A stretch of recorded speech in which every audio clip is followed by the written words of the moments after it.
Assalamualaikum warahmatullahi wabarakatuh. Alhamdulillahirobbilalamin. Wassalatu wassalamu ala asrofil anbiya'i wal mursalin wa ala alihi wa ashabihi ajma'in. Amma ba'du. Perkenalkan, nama saya Nuriafina dari kelas 12 MIA 2. Di video kali ini kami akan mempresentasikan materi bab 2 semester 1 kelas 12 yang akan membahas tentang muttafaq dan mukhtalaf. Bagiannya yaitu bagian muttafaq, 1. Al-Quran yang akan dijelaskan oleh Winda Hafijah, 2. Al-Hadis yang akan dijelaskan oleh Cynthia Fitri Gunawan, 3. Ijma yang akan dijelaskan oleh Muhammad, Qiyas yang akan dijelaskan oleh Muhammad Azmi. Selanjutnya bagian mukhtalaf yang meliputi ihtisan, ihtishab, masalah mursalah, uruf, sajud zariyah, syahru man qablana, mahjab sahih. Muttafaq itu yang disepakati meliputi Al-Quran, hadis, ijma, dan qiyas. Al-Quran menurut bahasa berasal dari kata qoro'a yaqro'u qur'ana, yang berarti bacaan atau dibaca. Secara istilah, para usul fikih mengemukakan menurut Syafi'i Hasan Abu Thalib, menyebutkan Al-Quran adalah wahyu yang diturunkan dengan lafaz bahasa Arab dan maknanya dari Allah. Melalui wahyu yang disampaikan kepada Nabi Muhammad, dia merupakan dasar dan sumber hukum bagi syariat. Menurut Zakaria Al-Birri, disebutkan Al-Quran adalah Al-Kitabu wa yusammal Qur'anu wa kalamullah ta'ala munajjalu ala rasulihi Muhammadun sallallahu alaihi wasallam bil-lafzil at-tabi'i bitawaturi wal waqtuhu fil masafi. Menurut Al-Ghazali, yang disebut dengan Al-Quran adalah Al-Qur'ana huwa qaulullahi ta'ala. Dari ketiga definisi ini dapat disimpulkan bahwa Al-Quran merupakan wahyu Allah yang diturunkan kepada Nabi Muhammad SAW. Adapun perbedaannya, definisi kedua lebih menegaskan bahwa Al-Quran itu dinukil secara mutawatir. Adapun definisi ketiga yang dikemukakan oleh Al-Ghazali hanya menyebutkan bahwa Al-Quran itu merupakan firman Allah, tapi ia menyebutkan bahwa Al-Quran itu perkataan Rasulullah. Dia hanya berfungsi sebagai orang yang menyampaikan opsi yang diterima dari Allah Subhanahu wa Ta'ala. Definisi lainnya yang menurut ulama usul, hal ini tentu dapat dipahami bahwa di dalam Al-Quran sendiri memang juga sering menggunakan kata Alkitab untuk menyebutkan Al-Quran, yaitu dalam Al-Quran, Zalikal kitabu la raiba fihi hudal lil muttaqin. Kitab Al-Quran ini tidak ada keraguan padanya, petunjuk bagi mereka yang bertakwa. Quran Surah Al-Baqarah ayat 2. Dan definisi tersebut dapat disimpulkan bahwa Al-Quran merupakan kalam Allah Subhanahu wa Ta'ala. Pokok isi kandungan Al-Quran: pertama tauhid, kedua ibadah, ketiga janji dan ancaman, keempat jalan mencapai kebahagiaan dunia dan akhirat, kelima riwayat dan cerita atau kisah umat terdahulu. Dasar kehujatan Al-Quran dalam kedudukannya sebagai sumber Islam. Inna anzalna ilaika kitab bil haqqi litahkuma bainan nasi bima arakallah wala takulil khainina qasimah. Sesungguhnya kami telah menurunkan kitab kepadamu dengan membawa kebenaran, supaya kamu mengadili antara manusia dengan apa yang telah Allah wahyukan kepadamu. Dan janganlah kamu menjadi penantang orang yang tidak bersalah, karena membela orang-orang yang khianat. Quran Surah An-Nisa ayat 105. Pedoman Al-Quran dalam menetapkan hukum Al-Quran berpedoman kepada 3 hal. Yang pertama, tidak memberatkan, contohnya azimah atau ketentuan-ketentuan umum Allah, diantaranya sholat wajib.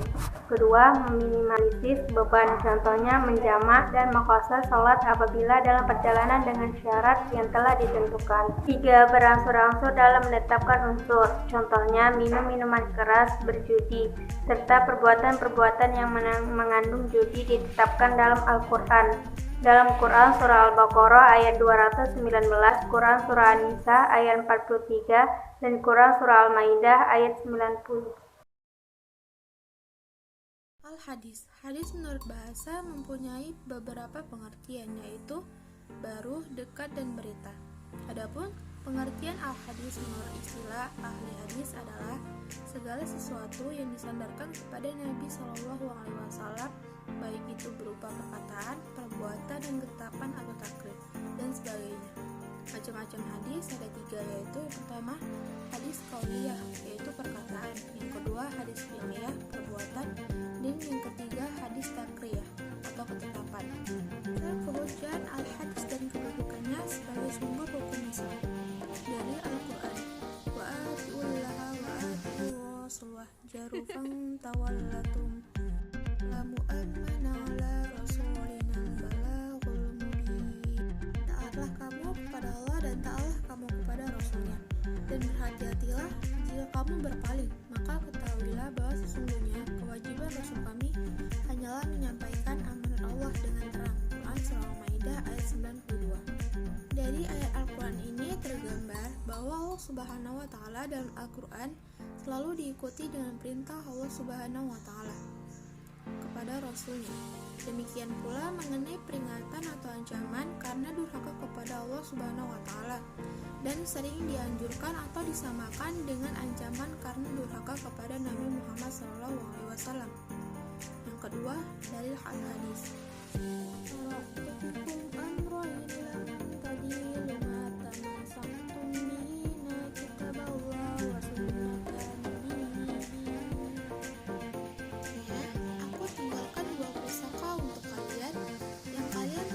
Tersesat selagi kamu berpegang pada keduanya, yaitu berupa kitab Allah dan Rasulnya. Hadis riwayat Malik. Hadis di atas menunjukkan bahwa berpegang teguh kepada hadis atau menjadikan hadis sebagai pegangan atau pedoman hidup itu adalah wajib, sebagaimana wajibnya berpegang teguh kepada Al-Quran. Fungsi al-hadis terhadap Al-Quran: 1. Bayanut takrib, menetapkan dan menguatkan atau menggarisbawahi suatu hukum yang ada di dalam Al-Quran, sehingga hukum itu mempunyai 2 sumber, yaitu ayat yang menetapkannya dan hadis yang menguatkannya. Contoh, hadis tentang penetapan bulan dengan kewajiban puasa di bulan Ramadan. Hadis tersebut menguatkan redaksi Quran Surah Al-Baqarah ayat 185 yang berbunyi, فَإِذَا رَأَيْتُمُ الْهِلَالَ فَصُومُوا وَإِذَا رَأَيْتُمُوهُ فَأَفْطِرُوا, yang artinya, apabila kalian melihat bulan maka berpuasalah, apabila kalian melihat bulan maka berbukalah. Hadis riwayat Muslim. Yang kedua yaitu bayanut tafsir, menjelaskan atau memberi keterangan, menafsirkan dan merinci redaksi Al-Quran yang bersifat global atau umum. Contohnya hadis yang menafsirkan surat Al-Qadar ayat 1 sampai dengan 5 sebagai berikut. Al-Lailatul Qadari fil witri min ashril awakhiri min Ramadan, yang artinya malam Lailatul Qadar berada pada malam ganjil pada 10 akhir bulan Ramadan. Hadis riwayat Bukhari. Hadis riwayat Al-Bukhari dan Muslim.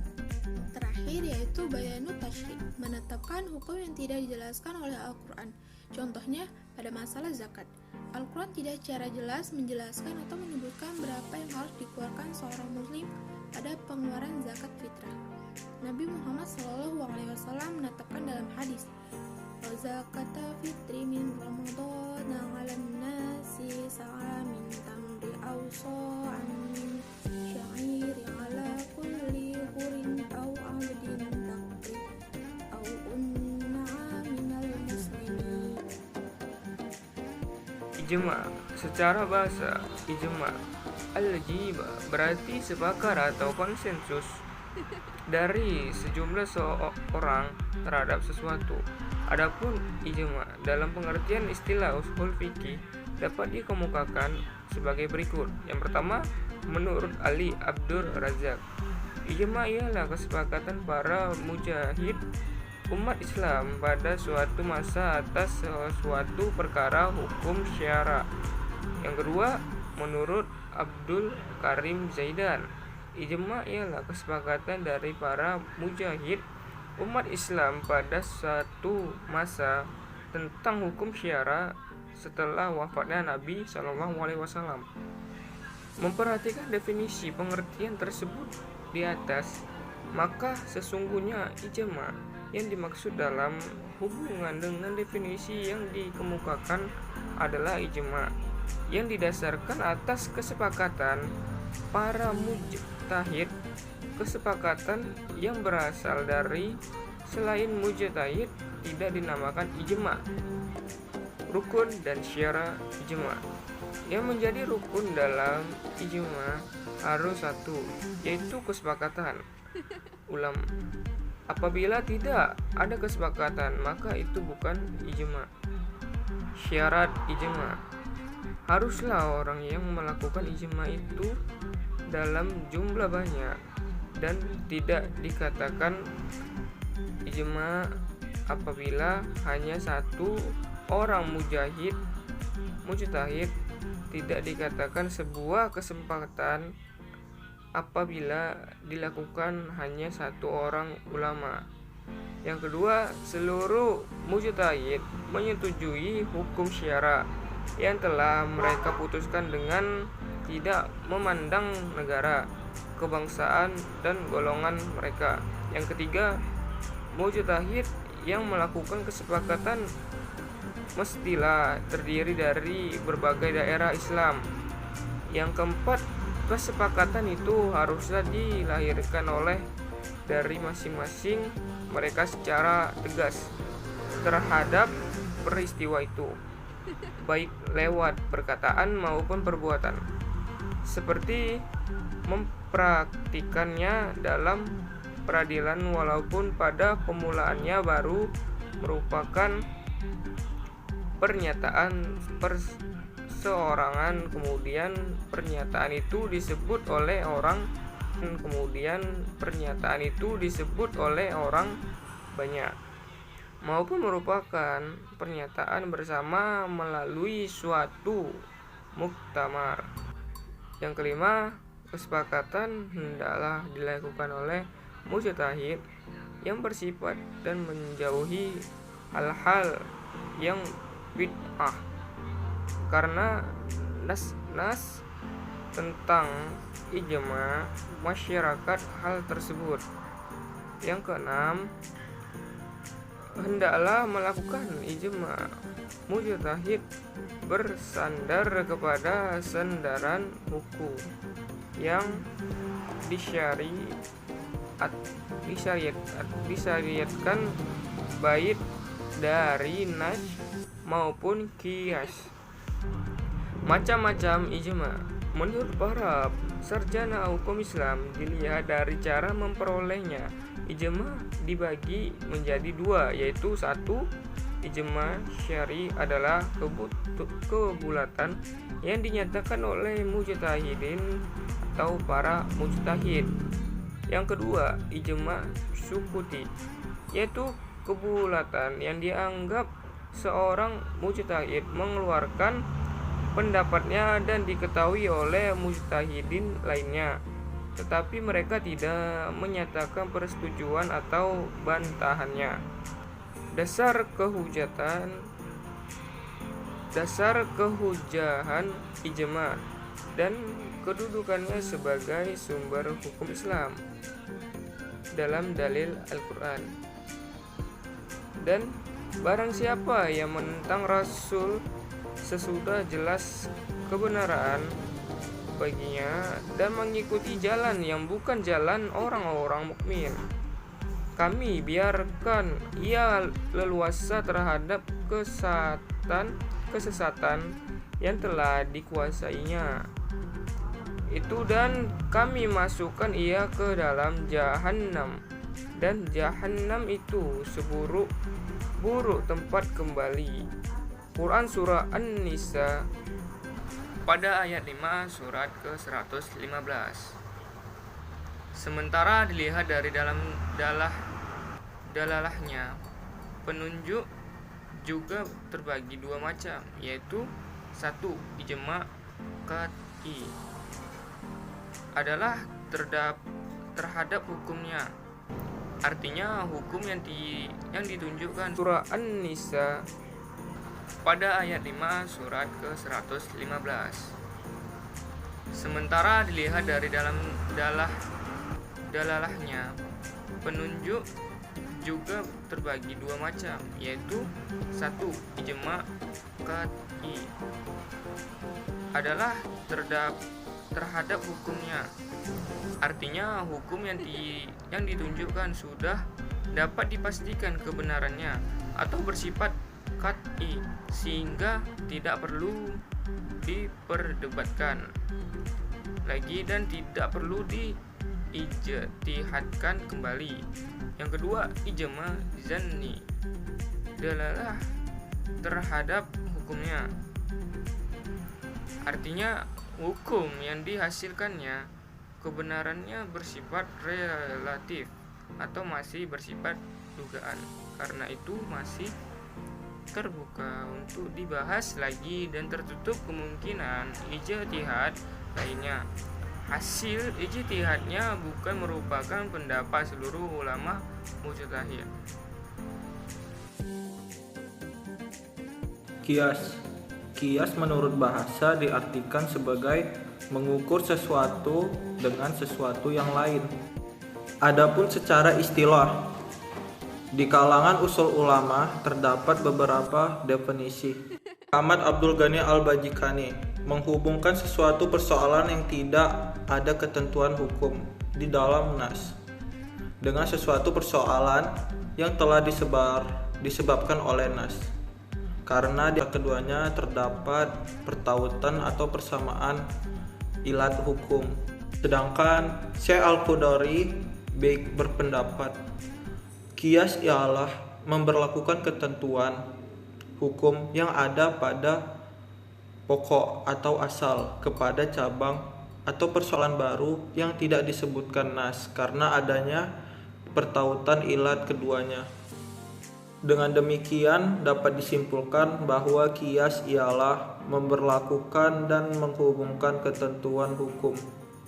Dan dalil Al-Quran tentang kias terdapat dalam surah An-Nisa ayat 59. Rukun kias. Para usul ulama telah bersepakat bahwa kias harus berpijak pada 4 ketentuan, yaitu yang pertama adanya pokok, yang kedua adanya cabang, dan yang ketiga adanya ketetapan hukum, dan keempat adanya kesamaan sifat. Syarat hukum ashal sebagai berikut. Pertama, hukum ashal hendaklah yang bersifat syariat amaliyah yang ditetapkan oleh nas. Yang kedua, hukum ashal hendaklah hukum yang dimengerti ilatnya oleh akal. Hukum ashal itu belum dikatakan hukum yang berlaku khusus. Hukum yang berlaku khusus dikatakan apabila pertama, ilat tidak tergambar adanya selain pada ashal. Kedua, adanya dalil bahwa hukum itu hanya berlaku untuk ashal aja. Syarat-syarat far'un adalah: pertama, pada far'un terdapat ilat yang ada pada ashal. Kedua, jangan lebih dahulu ada far'un daripada ilat. Tiga, hukum yang dialihkan pada far'un harus sama dengan hukum yang ada pada ashal. Empat, pada far'un tidak ada sifat yang lebih keras bertentangan dengan ilat pada ashal. Syarat-syarat ilat adalah: pertama, hendaklah ia merupakan suatu sifat atau keadaan yang jahir. Kedua, hendaklah ia merupakan suatu keadaan atau sifat yang pasti. Ketiga, hendaklah ia merupakan suatu keadaan atau sifat yang musahabah. Keempat, hendaklah ia bukan sifat atau keadaan yang hanya terdapat pada ashal aja.